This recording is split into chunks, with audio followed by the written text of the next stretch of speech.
Let me start by saying that Peter Terry was addicted to heroin. We were friends in college and continued to be after I graduated. Notice that I said I. He dropped out after 2 years of barely cutting it. After I moved out of the dorms and into a small apartment, I didn't see Peter as much. We would talk online every now and then.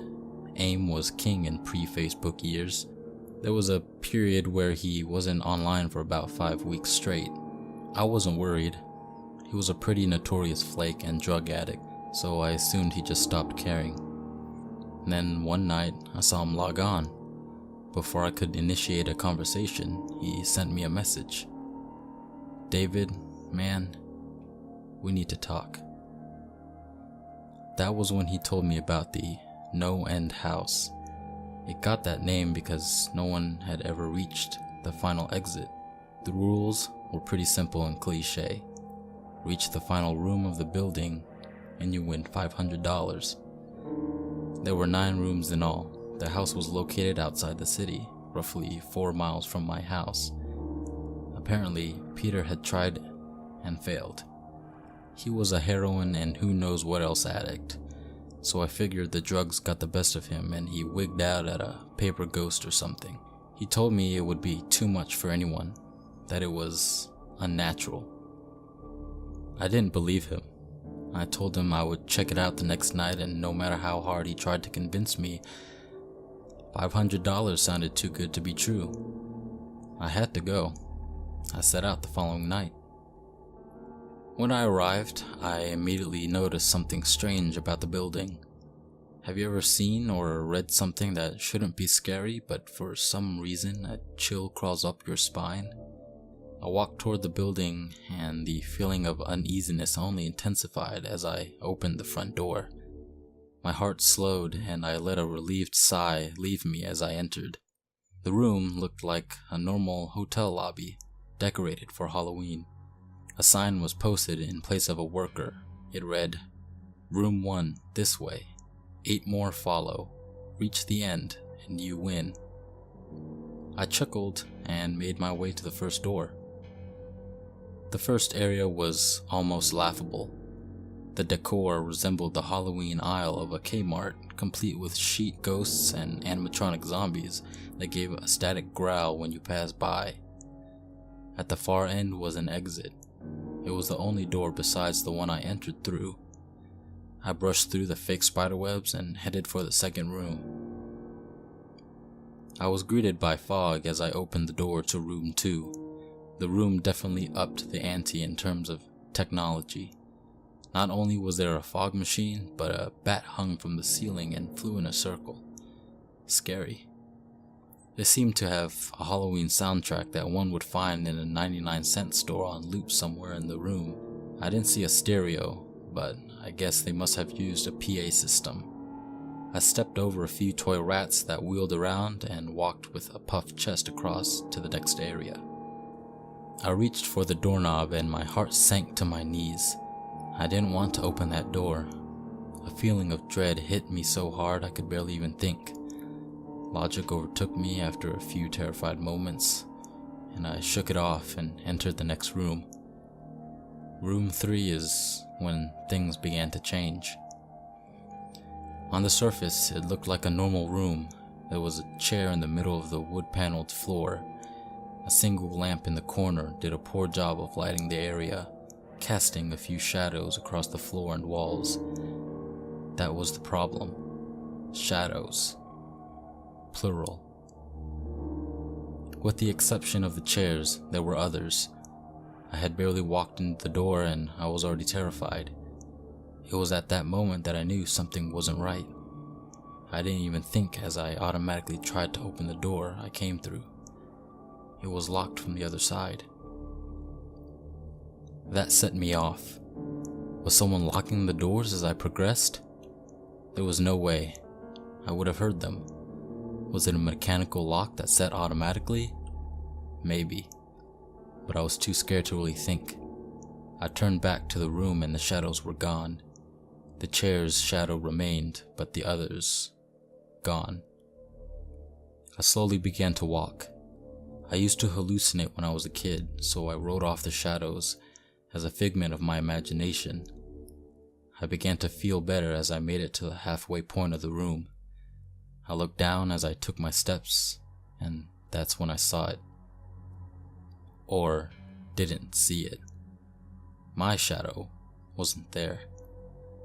I didn't have time to scream. I ran as fast as I could to the other door and flung myself without thinking into the room beyond. The fourth room was possibly the most disturbing. As I closed the door, all light seemed to be sucked out and put back into the previous room. I stood there, surrounded by darkness, not able to move. I'm not afraid of the dark and never have been, but I was absolutely terrified. All sight had left me. I held my hand in front of my face, and if I didn't know what I was doing, I would never have been able to tell. Darkness doesn't describe it. I couldn't hear anything. It was dead silence. When you're in a soundproof room, you can still hear yourself breathing. You can hear yourself being alive. I couldn't. I began to stumble forward after a few moments, my rapidly beating heart the only thing I could feel. There was no door in sight. Wasn't even sure there was one this time. The silence was then broken by a low hum. I felt something behind me. I spun around wildly but could barely even see my nose. I knew it was there though. Regardless of how dark it was, I knew something was there. The hum grew louder, closer. It seemed to surround me, but I knew whatever was causing the noise was right in front of me, inching closer. I took a step back. I had never felt that kind of fear. I can't really describe true fear. I wasn't even scared I was going to die. I was scared of what the alternative was. I was afraid of what this thing had in store for me. Then the lights flashed for a second, and I saw it. Nothing. I saw nothing, and I know I saw nothing there. The room was again plunged into darkness, and the hum became a wild screech. I screamed in protest. I couldn't hear this goddamn sound for another minute. I ran backwards, away from the noise, and fumbled for the door handle. I turned and fell into room 5. Before I describe room 5, you have to understand something. I, myself, am not a drug addict. I've had no history of drug abuse or any sort of psychosis short of the childhood hallucinations I mentioned earlier, and those were only when I was really tired or just waking up. I entered the NoEnd house with a clear head. After falling in from the previous room, my view of room 5 was from my back. Looking up at the ceiling, what I saw didn't scare me. It simply surprised me. Trees had grown into the room and towered above my head.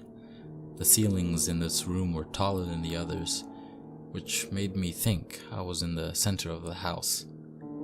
I got up off the floor, dusted myself off, and took a look around.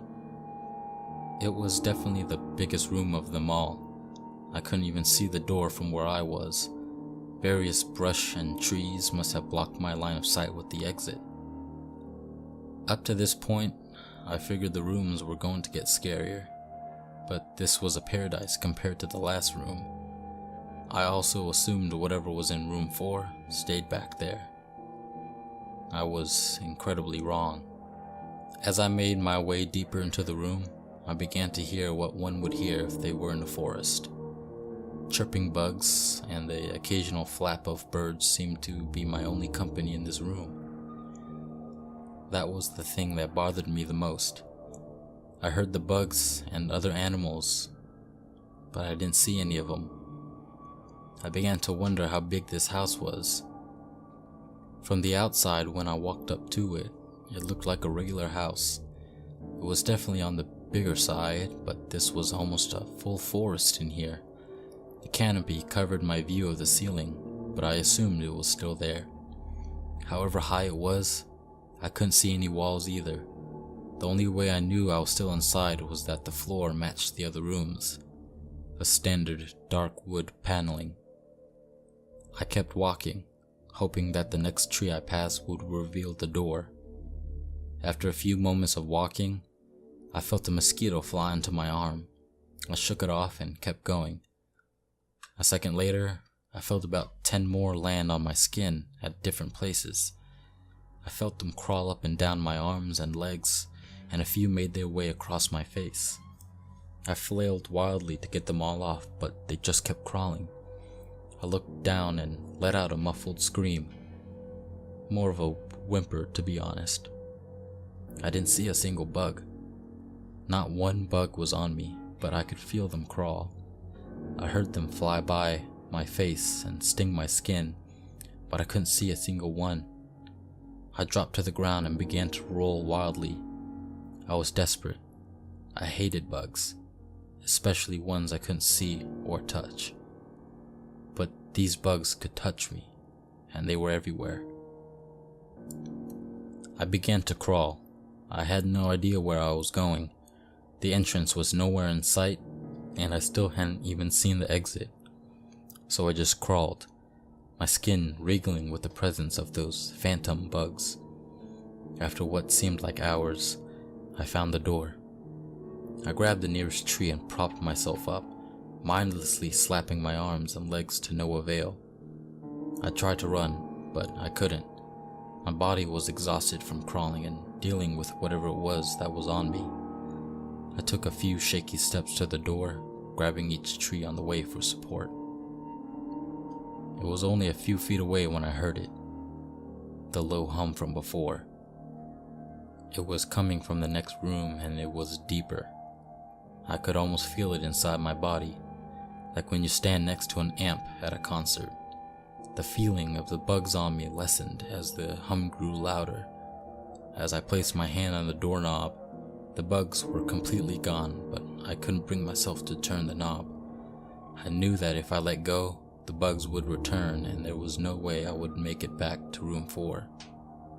I just stood there, my head pressed against the door marked 6, and my hand shakily grasping the knob.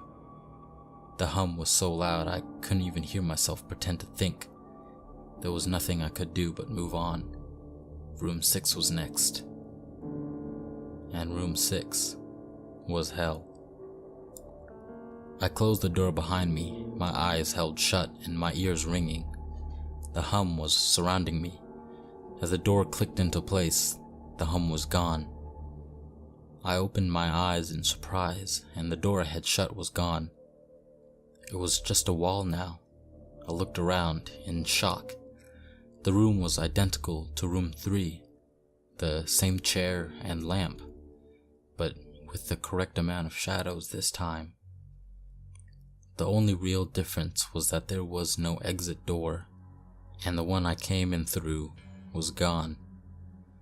As I said before, I had no previous issues in terms of mental instability, but at that moment, I fell into what I now know was insanity.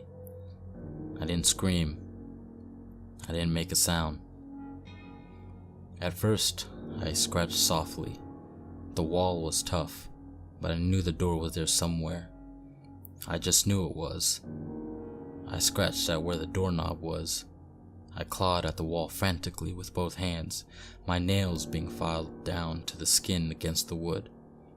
I fell silently to my knees, the only sound in the room, the incessant scratching against the wall. I knew it was there. The door was there. I knew it was just there. I knew if I could just get past this wall. Are you all right? I jumped off the ground and spun in one motion. I leaned against the wall behind me and I saw what it was that spoke to me. To this day, I regret ever turning around.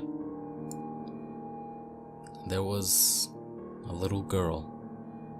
She was wearing a soft white dress that went down to her ankles. She had long blonde hair to the middle of her back and white skin and blue eyes. She was the most frightening thing I had ever seen. and I know that nothing in my life will ever be as unnerving as what I saw in her. While looking at her, I saw something else. Where she stood, I saw what looked like a man's body, only larger than normal and covered in hair.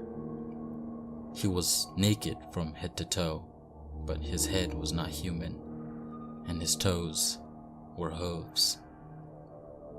It wasn't the devil, but at that moment, it might as well have been. The form had the head of a ram and the snout of a wolf. It was horrifying, and it was synonymous with the little girl in front of me. They were the same form. I can't really describe it, but I saw them at the same time. They shared the same spot in that room, but it was like looking at two separate dimensions. When I saw the girl, I saw the form, and when I saw the form, the girl. I couldn't speak. I could barely even see. My mind was revolting against what it was attempting to process. I had been scared before in my life, and I had never been more scared than when I was trapped in the 4th room. But that was before room 6. I just stood there, staring at whatever it was that spoke to me. There was no exit.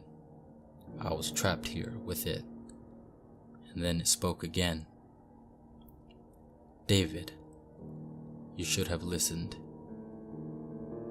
When it spoke, I heard the words of the little girl, but the other form spoke through my mind in a voice I won't attempt to describe.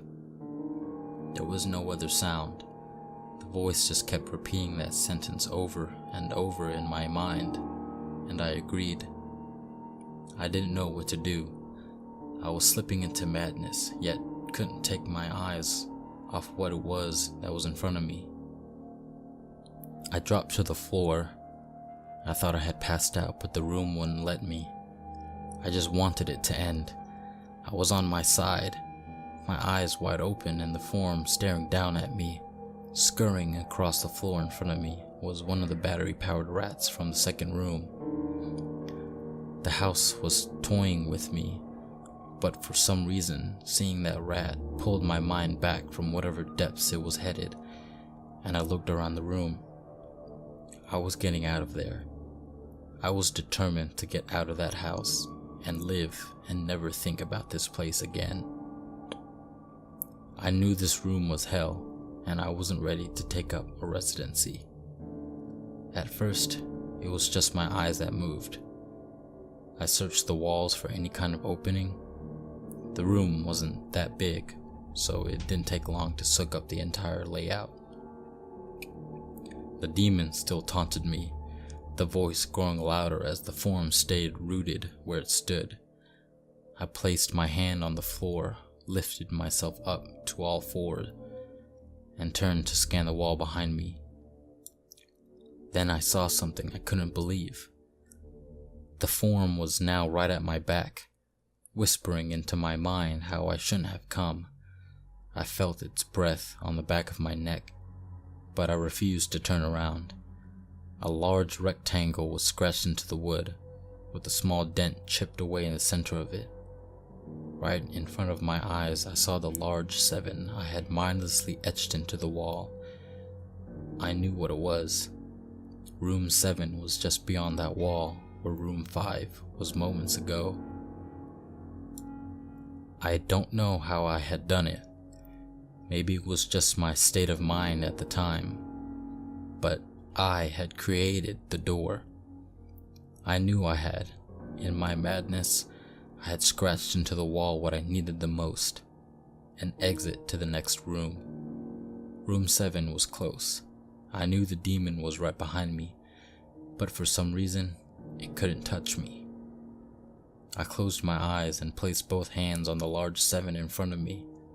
I pushed. I pushed as hard as I could. The demon was now screaming in my ear. It told me I was never leaving. It told me that this was the end, but I wasn't going to die. I was going to live there, in room 6 with it. I wasn't. I pushed and screamed at the top of my lungs. I knew I was going to push through the wall eventually. I clenched my eyes shut and screamed, and the demon was gone. I was left in silence. I turned around slowly and was greeted by the room as it was when I entered. Just a chair and a lamp. I couldn't believe it, but I didn't have time to. I turned back to the 7 and jumped back slightly. What I saw was a door. It wasn't the one I had scratched in, but a regular door with a large 7 on it. My whole body was shaking. It took me a while to turn the knob. I just stood there for a while, staring at the door. I couldn't stay in room 6. I couldn't. But if this was only room 6, I couldn't even imagine what 7 had in store. I must have stood there for an hour, just staring at the 7. Finally, with a deep breath, I twisted the knob and opened the door to room 7. I stumbled through the door mentally exhausted and physically weak. The door behind me closed and I realized where I was. I was outside. Not outside like room 5, but actually outside. My eyes stung. I wanted to cry. I fell to my knees and tried, but I couldn't. I was finally out of that hell. I didn't even care about the prize that was promised. I turned and saw that the door I had just went through was the entrance. I walked to my car and drove home, thinking of how nice a shower sounded. As I pulled up to my house, I felt uneasy. The joy of leaving NoEnd house had faded and dread was slowly building in my stomach. I shook it off as residual from the house and made my way to the front door. I entered and immediately went up to my room. There on my bed was my cat, Baskerville. He was the first living thing I had seen all night and I reached to pet him. He hissed and swiped at my hand. I recoiled in shock as he had never acted like that. I thought, whatever, he's an old cat. I jumped in the shower and got ready for what I was expecting to be a sleepless night. After my shower, I went to the kitchen to make something to eat. I descended the stairs and turned into the family room. What I saw would be forever burnt into my mind, however. My parents were lying on the ground, naked and covered in blood. They were mutilated to near unidentifiable states. Their limbs were removed and placed next to their bodies, and their heads were placed on their chests, facing me. The most unsettling part was their expressions. They were smiling, as though they were happy to see me. I vomited and sobbed there in the family room. I didn't know what had happened. They didn't even live with me at the time. I was a mess. Then I saw it. A door that was never there before. A door with a large 8 scrawled on it in blood. I was still in the house. I was standing in my family room, but I was in room 7. The faces of my parents smiled wider as I realized this. They weren't my parents. They couldn't be, but they looked exactly like them. The door marked 8 was across the room, behind the mutilated bodies in front of me. I knew I had to move on, but at that moment, I gave up. The smiling faces tore into my mind. They grounded me where I stood. I vomited again and nearly collapsed. Then the hum returned. It was louder than ever, and it filled the house and shook the walls. The hum compelled me to walk. I began to walk slowly, making my way closer to the door and the bodies. I could barely stand, let alone walk, and the closer I got to my parents, the closer I came to suicide. The walls were now shaking so hard it seemed as though they were going to crumble, but still the faces smiled at me. As I inched closer, their eyes followed me. I was now between the two bodies, a few feet away from the door. The dismembered hands clawed their way across the carpet towards me, all while the faces continued to stare. New terror washed over me, and I walked faster. I didn't want to hear them speak. I didn't want the voices to match those of my parents. They began to open their mouths, and the hands were inches from my feet. In a dash of desperation, I lunged toward the door, threw it open, and slammed it right behind me. Room 8. I was done. I was done. After what I had just experienced, I knew there wasn't anything else this house could throw at me that I couldn't live through. There was nothing short of the fires of hell that I wasn't ready for. Unfortunately, I underestimated the abilities of NoEnd house. Unfortunately, things got more disturbing, more terrifying, and more unspeakable in room 8. I still have trouble believing what I saw in room 8. Again, the room was a carbon copy of rooms 3 and 6, but sitting in the usually empty chair was a man. After a few seconds of disbelief, my mind finally accepted the fact that the man sitting in the chair was me. Not someone who looked like me. It was David Williams. I walked closer. I had to get a better look, even though I was sure of it. He looked up at me, and I noticed tears in his eyes. Please don't do it. Please don't hurt me. What? I asked. Who are you? I'm not going to hurt you. Yes, you are. He was sobbing now. You're going to hurt me, and I don't want you to. He sat in the chair with his legs up and began rocking back and forth. It was actually pretty pathetic looking, especially since he was me, identical in every way. Listen, who are you? I was now only a few feet from my doppelganger. It was the weirdest experience yet, standing there talking to myself. I wasn't scared, but I would be soon. Why are you? You're gonna hurt me. You're gonna hurt me. If you want to leave, you're gonna hurt me. Why are you saying this? Just calm down, alright? Let's try and figure this. And then I saw it. The David sitting down was wearing the same clothes as me, except for a small red patch on his shirt embroidered with the number 9.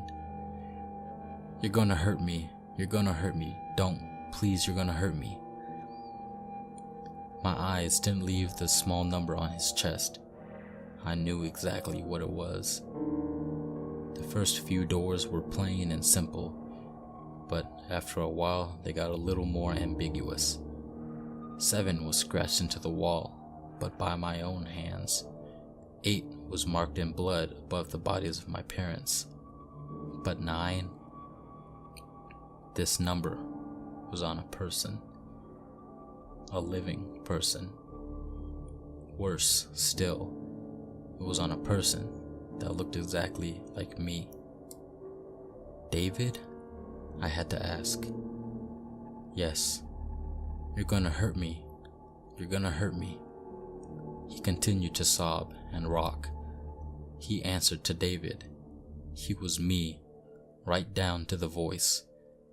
But that 9, I paced around for a few minutes while he sobbed in his chair. The room had no door, and, similarly to room 6, the door I came through was gone. For some reason, I assumed that scratching would get me nowhere this time. I studied the walls and floor around the chair, sticking my head underneath and seeing if anything was below. Unfortunately, there was. Below the chair was a knife. Attached was a tag that read, "To David, from management." The feeling in my stomach as I read that tag was something sinister. I wanted to throw up, and the last thing I wanted to do was remove that knife from under that chair. The other David was still sobbing uncontrollably. My mind was spinning into an attic of unanswerable questions. Who put this here, and how did they get my name? Not to mention the fact that as I knelt on the cold wood floor, I also sat in that chair, sobbing in protest of being hurt by myself. It was all too much to process. The house and the management had been playing with me this whole time. My thoughts for some reason turned to Peter, and whether or not he had got this far. If he did, if he met a Peter Terry sobbing in this very chair, rocking back and forth, I shook those thoughts out of my head. It didn't matter. I took the knife from under the chair, and immediately the other David went quiet. "David," he said in my voice, "what do you think you're gonna do?" I lifted myself from the ground and clenched the knife in my hand. "I'm gonna get out of here." David was still sitting in the chair, though he was very calm now. He looked up at me with a slight grin. I couldn't tell if he was going to laugh or strangle me. Slowly, he got up from the chair and stood, facing me. It was uncanny. His height and even the way he stood matched mine. I felt the rubber hilt of the knife in my hand and gripped it tighter. I don't know what I was planning to do with it, but I had a feeling I was gonna need it. "Now," his voice was slightly deeper than my own, "I'm going to hurt you. I'm going to hurt you, and I'm going to keep you here." I didn't respond. I just lunged and tackled him to the ground. I had mounted him and looked down, the knife poised and ready. He looked up at me, terrified. It was like I was looking in a mirror. Then the hum returned, low and distant, though I still felt it deep in my body. David looked up at me as I looked down at myself. The hum was getting louder, and I felt something inside me snap. With one motion, I slammed the knife into the patch on his chest and ripped down. Blackness fell on the room, and I was falling. The darkness around me was like nothing I had experienced up to that point. Room 4 was dark, but it didn't come close to what was completely engulfing me. I wasn't even sure if I was falling after a while. I felt weightless, covered in darkness. Then a deep sadness came over me. I felt lost, depressed, and suicidal. The sight of my parents entered my mind. I knew it wasn't real, but I had seen it, and the mind has trouble differentiating between what is real and what isn't. The sadness only deepened. I was in room 9 for what seemed like days, the final room, and that's exactly what it was. The end. NoEnd house had an end, and I had reached it. At that moment, I gave up. I knew I would be in that in-between state forever, accompanied by nothing but darkness. Not even the hum was there to keep me sane. I had lost all senses. I couldn't feel myself. I couldn't hear anything. Sight was completely useless here. I searched for a taste in my mouth and found nothing. I felt disembodied and completely lost. I knew where I was. This was hell. Room 9 was hell. Then it happened. A light. One of those stereotypical lights at the end of the tunnel. I felt ground come up from below me, and I was standing. After a moment or two of gathering my thoughts and senses, I slowly walked toward the light. As I approached the light, it took form. It was a vertical slit down the side of an unmarked door. I slowly walked through the door and found myself back where I started. The lobby of NoEnd house. It was exactly how I left it. Still empty, still decorated with childish Halloween decorations. After everything that had happened that night, I was still wary of where I was. After a few moments of normalcy, I looked around the place trying to find anything different. On the desk was a plain white envelope with my name handwritten on it. Immensely curious, yet still cautious, I mustered up the courage to open the envelope. Inside was a letter, again, handwritten. David Williams, congratulations. You have made it to the end of NoEnd house. Please accept this prize as a token of great achievement. Yours forever, Management. With the letter were 5 $100 bills. I couldn't stop laughing. I laughed for what seemed like hours. I laughed as I walked out to my car and laughed as I drove home. I laughed as I pulled into my driveway. I laughed as I opened my front door to my house. And I laughed as I saw the small 10 etched into the wood.